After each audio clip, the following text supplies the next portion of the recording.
Hello everyone, welcome back to my channel. मैं अनंता आप सभी का स्वागत करती हूँ। आज मैं आपको करंट अफेयर पढ़ाऊंगी जो कि पर्यावरण से रिलेटेड है, जो आपके क्वेश्चंस एग्जाम्स में आने वाले हैं। ठीक है, तो ये करंट से रिलेटेड है क्योंकि देखिए पर्यावरण पे बहुत ही फोकस जा रहा है सरकार का और पूरी ग्लोबल का, तो आपको पर्यावरण पढ़ना ही पड़ेगा। ठीक है, क्वेश्चन नंबर 1 इसमें आता है, देर न करते हुए स्टार्ट करते हैं। भारत किस वर्ष तक शून्य कार्बन उत्सर्जन का लक्ष्य रखा है?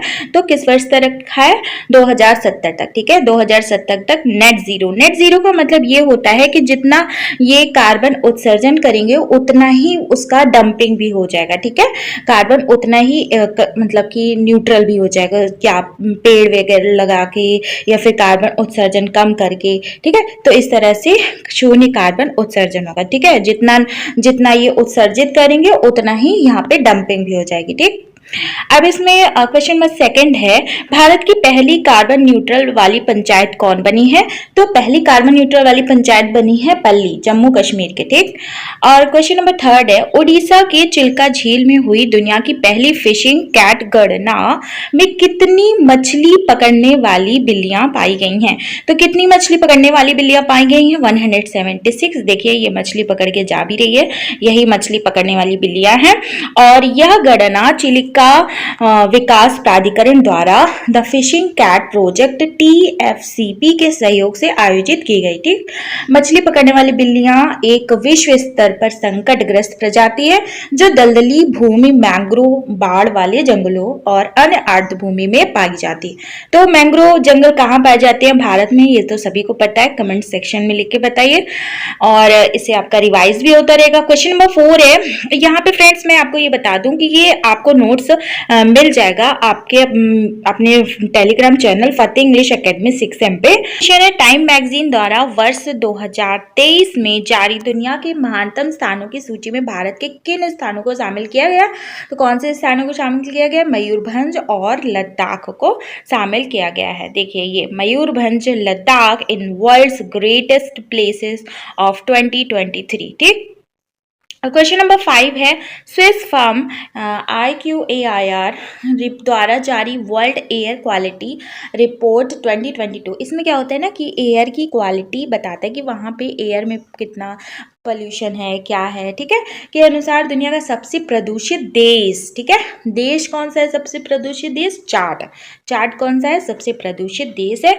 और अगर चलिए इसमें भारत की बात देख लेते हैं, तो भारत इस रिपोर्ट में PM 2.5 के स्तर 53.3 के साथ 8वें स्थान पे। भारत कौन से स्थान पे है? 8वें स्थान पे है। और दुनिया के सबसे प्रदूषित शहरों में 50 शहरों में तो 39 भारत के ही हैं।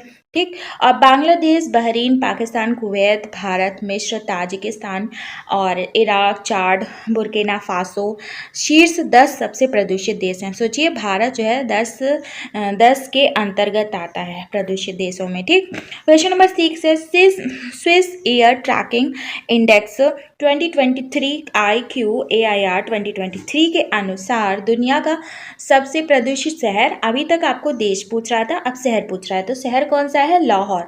तो Lahore is the most populated city. देखिए लाहौर क्या है? मोस्ट पॉपुलेटेड सिटी है। और कंट्री में चैट और सिटी में लाहौर। ठीक, लाहौर कहाँ है? पाकिस्तान। ठीक, क्वेश्चन इसमें इंपॉर्टेंट फैक्ट देख लीजिए कि ये जो IQAIR एक स्विस एयर ट्रैकिंग इंडेक्स है, मतलब एयर की क्वालिटी बताता है, और एक real team world wide air quality monitor, air की क्वालिटी को मॉनिटर करता है, देखभाल करता है, जो कंट्रोल करता है। UNEP और ग्रीन पीस के साथ मिलकर बना है। ठीक है, UNEP का फुल फॉर्म क्या होता है? कमेंट सेक्शन में लिख के बताइए, इससे आपका रिवीजन होता रहेगा। इस तरह से अगर मैं क्रॉस क्वेश्चन करूंगी तो इस इंडेक्स के अनुसार मुंबई क्या हुआ? मुंबई जो है दुनिया का दूसरा सबसे ज्यादा प्रदूषित शहर बन गया। दिल्ली वाले भी पीछे छूट गया, मतलब दिल्ली भी पीछे छूट गया। ठीक, और सबसे प्रदूषित कौन सा हो गया? मुंबई हो गया भारत में। क्वेश्चन नंबर 7 है, वन्य जीव संरक्षण पुरस्कार 2023। देखिए यहाँ पे पुरस्कार भी पूछा जाता है, और एनवायरनमेंट तो इतना इंपॉर्टेंट टॉपिक है, इतना मतलब उस पर इशू जा रहा है, तब सबका ध्यान जा रहा है, तो यहाँ से क्वेश्चन तो आपके एग्जाम में बनेगा ही। ठीक, और क्वेश्चन इसमें पुरस्कार किसको मिला है? आलिया मीर को मिला है। आलिया मीर आपके हैं जम्मू कश्मीर की रहने वाली, और इसमें इंपॉर्टेंट फैक्ट ये भी है कि यह पुरस्कार वन्य जीव संरक्षण के सभी पहलुओं में उनकी उपलब्धि के लिए उन्हें प्रदान किया गया है। ठीक, क्वेश्चन नंबर 8 है ग्रेट बैकयार्ड बर्ड काउंट। ये नाम है, ये देखिए ये बर्ड है, इसका नाम है ग्रेट बैकयार्ड बर्ड काउंट, इसका नाम है। अब ये पाया कहाँ जाता है के अनुसार भारत के किस राज्य में सर्वाधिक पक्षियों की प्रजाति दर्ज की गई। मतलब इस प्रजाति की सर्वाधिक कहाँ पर पाई जाती है?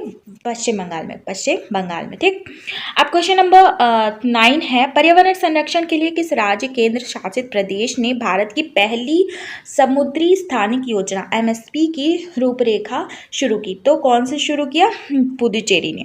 कौन शुरू किया? पुदुचेरी ने शुरू किया। और इसमें इंपॉर्टेंट फैक्ट आप जान लीजिए, यह योजना का उद्देश्य क्या है? समुद्री संसाधन, जो समुद्र से हमें मछलियाँ वगैरह और भी सारी चीज़ें, रत्न वगैरह मिलते हैं, संसाधन मिलते हैं, ये सतत प्रबंधन और तटीय पर्यावरण संरक्षण और तट पे कूड़ा कचरा ना हो, इस तरह का संरक्षण के साथ साथ विकास को संतुलित करना है। ठीक, इस योजना को भारत और नॉर्वे, कौन सा देश मिलकर? नॉर्वे मिलकर लागू करेगा। इसे इंडो नॉर्वे ओशन इनिशिएटिव के तहत लागू किया जा रहा है। क्वेश्चन नंबर 10 है यायात्सो झील, यायात्सो झील क्या नाम है इसका? देखिए यायात्सो झील को जैव विविधता अधिनियम 2002 के तहत किस राज्य या केंद्र शासित प्रदेश का पहला जैव विविधता विरासत स्थल घोषित किया गया है? तो लद्दाख जो केंद्र शासित प्रदेश है आपका, इसका पहला जैव विविधता विरासत स्थल कौन बन गया है? यायात्सो झील। ये देखिए ये यायात्सो झील है आपकी। तो फ्रेंड्स, आपको इसी तरह से विजुअल अपीयरेंस दे करके आपको सारी चीज़ें लर्न कराई जाएंगी इस चैनल पे। अगर आप चैनल पर नए हो तो चैनल को लाइक, सब्सक्राइब और शेयर ज़रूर करना अपने फ्रेंड्स के साथ जिनका एग्जाम्स होने वाले हैं। ठीक है, क्वेश्चन नंबर 11 है भारत ने किस वर्ष तक 1000 शहरों को 3 स्टार कचरा मुक्त बनाने का लक्ष्य रखा है? तो कब तक रखा है? 2024 तक, मतलब 2024 तक 1000 शहर 3 स्टार कचरा मुक्त हो जाएंगे। ठीक है, और क्वेश्चन नंबर 12 है she changes climate, she changes climate के लिए भारतीय राजदूत के रूप में किससे नियुक्त किया गया है? तो श्रेया घोड़ावल को, ये श्रेया घोड़ावल जी हैं, इन्हें नियुक्त किया गया है as ambassador of she changes climate. ठीक, क्वेश्चन नंबर 13 है भारत ने किस वर्ष तक global hub for green ship निर्माण का लक्ष्य रखा है? तो रखा है 2030 तक global hub for green ship, global hub for green ship. ठीक है, तो ये देखिए global hub for green ship. ठीक, इसमें इंपॉर्टेंट फैक्ट ये है, तो भारत ने ग्रीन टग ट्रांजिशन प्रोग्राम, ये देखिए ग्रीन टग ट्रांजिशन प्रोग्राम की शुरुआत करके वैश्विक जहाज निर्माण उद्योग में एक नेता बनने का लक्ष्य रखा है। ठीक है, और क्वेश्चन नंबर 14 है इसका पर्यावरण के होने वाले नुकसान को कम करने के लिए भारत का पहला इलेक्ट्रिक तीर्थ यात्रा गलियारा कहाँ बनाया जाएगा? तो तीर्थ यात्रा गलियारा कहाँ बनाया जाएगा? उत्तराखंड का। और ये कौन कौन सी कहाँ कहाँ की फोटोज हैं, इसको कमेंट सेक्शन में लिख के बताइएगा अगर आपने विजिट किया है तो। क्वेश्चन नंबर 15 है सीवेज को साफ करने वाली।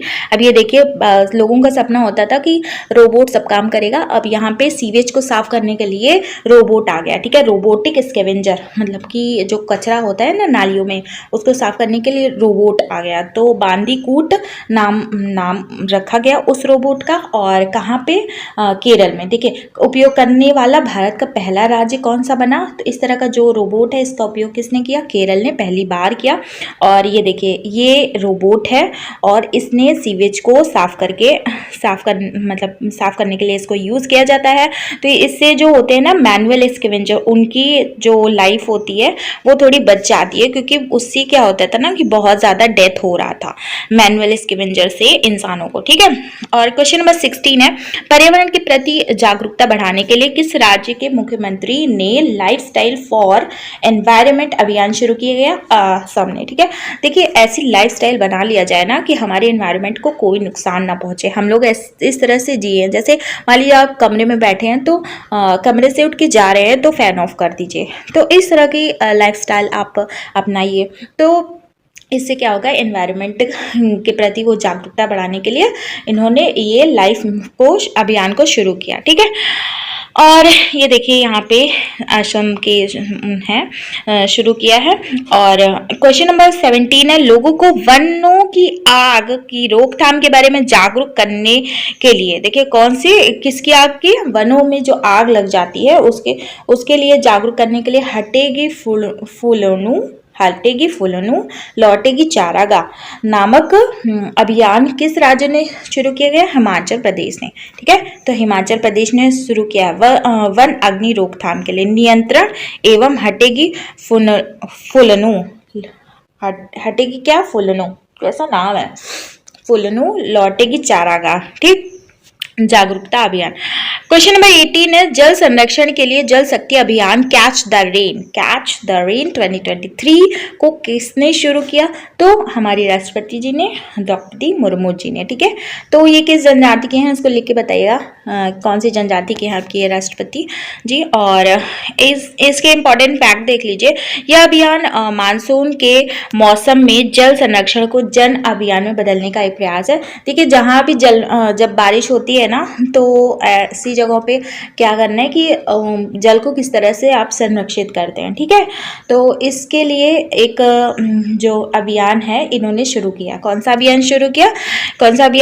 ये देखिए यहाँ पे इन्होंने कैच द रेन, मतलब आपको रेन को पकड़ना है। ठीक, और थीम क्या रखा है इस साल का? थीम रखा है source sustainability for drinking, source sustainability for drinking water. ठीक है, ड्रिंकिंग वाटर। क्वेश्चन नंबर 19 है, भारत का पहला कार्बन न्यूट्रल ड्रोन, देखिए कार्बन न्यूट्रल ड्रोन किस कंपनी ने लॉन्च किया गया है? तो किस कंपनी ने लॉन्च किया है? गरुड़ एरोस्पेस ने। तो कार्बन न्यूट्रल है, बिल्कुल भी मतलब कार्बन इमिशन नहीं होता इससे। क्वेश्चन नंबर 20 है, रिन्यू पावर ने भारत का पहला 3x platform wind turbine generator WTG wind turbine generator किस राज्य में स्थापित किया? तो कर्नाटक राज्य में 3x प्लेटफॉर्म स्थापित किया। तो ये देखिए यहाँ पे ये इतना बड़ा सा।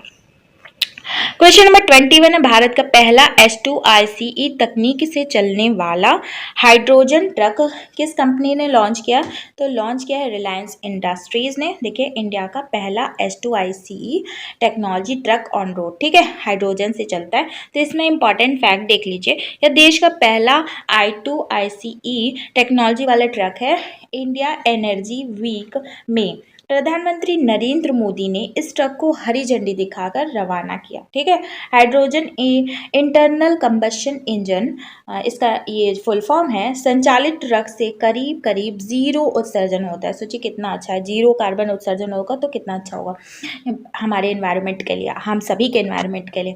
यह पारंपरिक डीजल ट्रक के बराबर ही परफॉर्मेंस देता है। ठीक, क्वेश्चन नंबर 22 है, किस भारतीय प्रौद्योगिकी संस्थान के शोधकर्ताओं ने दूध में मिलावट, देखिए दूध का मिलावट बहुत हो रहा है आजकल और इसी से कई सारी बीमारियां हो रही हैं, तो दूध में मिलावट का पता एक आम आदमी भी जान सकेगा। तो कौन सी डिवाइस से, पॉकेट फ्रेंडली डिवाइस से, उसका नाम है मिल्क किट। और किसने मतलब कौन से प्रौद्योगिकी संस्थान ने बनाया है? IIT मद्रास के द्वारा बनाया गया है मिल्क किट। ये देखिए मिल्क किट है और बगल में दूध को। ठीक, इंपॉर्टेंट फैक्ट क्या है, इसे आप घर बैठे जान सकते हैं कि दूध में यूरिया, डिटर्जेंट, साबुन, स्टार्च, हाइड्रोजन पेरोक्साइड, मतलब ये दूध है कि क्या बना रखा है इतनी सारी चीज़ों का मिलावट। तो मुझे तो लगता है दूध नहीं, ये लोग जहर बेच रहे हैं, तो मतलब क्या ही बताएं। क्वेश्चन नंबर 23 है, वर्ष 2023 में जारी बाघों की नई गणना रिपोर्ट के अनुसार वर्तमान समय में बाघों की संख्या कितनी है? तो फ्रेंड्स मैं आपको ये बता दूं, अगर आपको ये सारी चीज़ें पसंद आ रही हो, चैनल पर नए हो तो चैनल को सब्सक्राइब कर लेना, क्योंकि आपको आगे भी इसी तरह के ही कंटेंट अच्छे मिलने वाले हैं। ठीक है, जो आपके एग्जाम्स में यूज़फुल होंगे। मैं वो सारी चीज़ें देती हूँ जो आपके एग्जाम्स में आने के लिए श्योर हो 99%। ठीक, अब यहाँ पे बाघों की जनगणना भी पूछी जाती है, आपके ऑप्शन वगैरह में भी पूछ सकता है, तो पूछेगा 3167। ठीक, अब इसमें आगे पीछे का भी देख लीजिए, 2018 में जब हुआ था तो कितनी थी? 2967 और 23 में क्या है? 3167। ठीक, क्वेश्चन नंबर 24 आ जाता है, विश्व का पहला एशियाई किंग गिद्ध संरक्षण केंद्र, विश्व का पहला एशियाई मतलब एशिया में, ठीक है, किंग गिद्ध संरक्षण केंद्र कहाँ स्थापित किया गया है? महाराजगंज उत्तर प्रदेश में। सोचिए कितना मतलब उत्तर प्रदेश में स्थापित किया गया है। वर्ल्ड का पहला कंजर्वेशन ब्रीडिंग सेंटर तो मतलब ब्रीडिंग होती है यहाँ पे, और एशियन किंग वल्चर्स की। ठीक, क्वेश्चन नंबर 25 आ जाता है। पर्यावरण मंत्री भूपेंद्र यादव ने अरावली पर्यावरणीय पर्दा परियोजना का अनावरण कहाँ किया? तो गुरुग्राम में किया। तो यहाँ पे ये देखिए एक बेल्ट है बनाई गई है, ये बेल्ट यहाँ से यहाँ तक के लिए। इसमें इंपॉर्टेंट फैक्ट आप देख लीजिए। अरावली पर्दा पर्यावरणीय पर्दा परियोजना एक महत्वपूर्ण पहल है जिसका उद्देश्य हरियाणा, राजस्थान, गुजरात और दिल्ली में अरावली पहाड़ी श्रृंखला के आसपास 5 किलो के क्षेत्र में वृक्षारोपण किया जाएगा। तो मतलब पेड़ लगाए जाएंगे, यहाँ से यहाँ तक एक ग्रीन बेल्ट तैयार किया जाएगा, ग्रीन बेल्ट तैयार किया जाएगा। ठीक है, तो फ्रेंड्स आज के लिए इतना ही। आगे की नेक्स्ट वीडियो में मैं इसका सेकंड पार्ट डालूंगी और उसमें भी एनवायरनमेंट से रिलेटेड इंपॉर्टेंट करेंट अफेयर्स रहेंगे। अगर आपने अभी तक चैनल को सब्सक्राइब नहीं किया है तो कर लीजिए, क्योंकि आपके ही काम की चीज़ यहाँ पे मिलने वाली है। ठीक है, जो भी आपका हर तरह का एग्जाम्स है, चाहे वो SSC दे रहे हो, चाहे बैंक दे रहे हो, चाहे वो आप रेलवे दे रहे हो, TPC दे रहे हो, ये अभी तो वीडियो के एग्जाम्स लगे हुए हैं, वीडियो वाले सुन लें। मतलब कि जिस भी तरह के एग्जाम्स हैं आप सभी इतने जानकार हो चुके हैं कि आपको किस तरह के करंट अफेयर पूछे जा रहे हैं। ठीक है, तो ठीक है, फिर मिलते हैं नेक्स्ट वीडियो में। तब तक के लिए बाय बाय, टेक केयर, नमस्कार।